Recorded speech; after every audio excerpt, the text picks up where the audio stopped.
ایک بھائی نے کویشچن کیا کہ کیا اگر کوئی غیر مسلم مذہبی رہنما ہو اور اخلاقی لحاظ سے کوئی اچھی بات کہے کہ مثال کے طور پہ سچ بولنا چاہیے، بڑوں کی عزت کرنی چاہیے، تو کیا ایسی ویڈیوز شیئر کرنا اور اپنے اسٹیٹس پر لگانا کیسا ہے؟ کسی نے منع کیا کہ نہ کرو تو اس نے کہا کہ بھائی اچھی بات ہی تو کہہ رہے ہیں، بری بات کوئی کہہ رہے ہیں، کیا حکم شرع ہوگا؟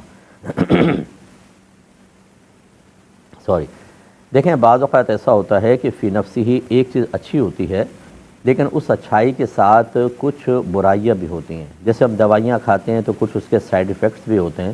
اب وہ تو ہماری مجبوری ہوتی ہے، اس لیے دوائی کھاتے ہیں اور سائیڈ ایفیکٹس کو برداشت کرنا پڑتا ہے۔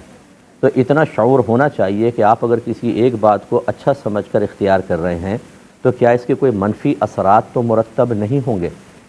تو اب یہاں پر یہی بات ہے کہ جب ایک غیر مسلم کی آپ ویڈیو شیئر کریں گے تو یقینی سی بات ہے اس میں ایک تو عزت کا پہلو ہے۔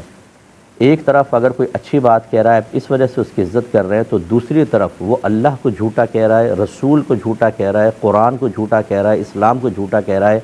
کیا یہ بری بات نہیں ہے؟ اس پر آپ کی توجہ کیوں نہیں ہے؟ کیونکہ جب اللہ تعالیٰ نے خود قرآن میں فرمایا کہ میں تمہارا رب ہوں، یہ ہمارے آخری رسول ہیں، اسلام ہی اللہ تعالیٰ قبول کرے گا اور کوئی مذہب قبول نہیں کرے گا، یہ قرآن میری کتاب ہے، اور سامنے والا اس کو نہیں مانتا، تو گویا کہ وہ دعویٰ کر رہا ہے کہ اللہ نے جھوٹ بولا۔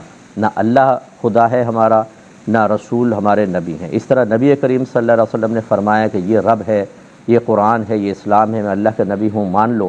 ایک کافر انکار کرتا ہے تو وہ نبی کو جھٹلا رہا ہے، ایسے قرآن کو جھٹلا رہا ہے، ایسے اسلام کو جھٹلا رہا ہے۔ تو کیا ایک دو تین پازیٹیو باتوں کی وجہ سے کسی کو عزت دینا اور اتنی منفی باتیں کرنے کو نظر انداز کر دینا، کیا یہ ٹھیک ہوگا؟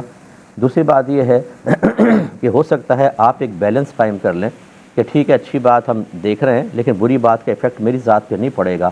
لیکن جب آپ کسی کو اس طریقے سے پروٹوکول دیں گے، سامنے والے ہو سکتا ہے کچے ذہن کے بچے ہوں، بہت سارے ایسے ہوتے ہیں، اور وہ اس کی اچھی بات کو قبول کرنے کے ساتھ ساتھ منفی باتوں کو بھی قبول کرنا شروع کر دیں کہ جب یہ اس مذہب سے تعلق رکھ کے اتنی اچھی بات کہہ رہا ہے تو یہ مذہب بہت اچھا ہوگا، اور اس مذہب کی طرف مائل ہو جائیں۔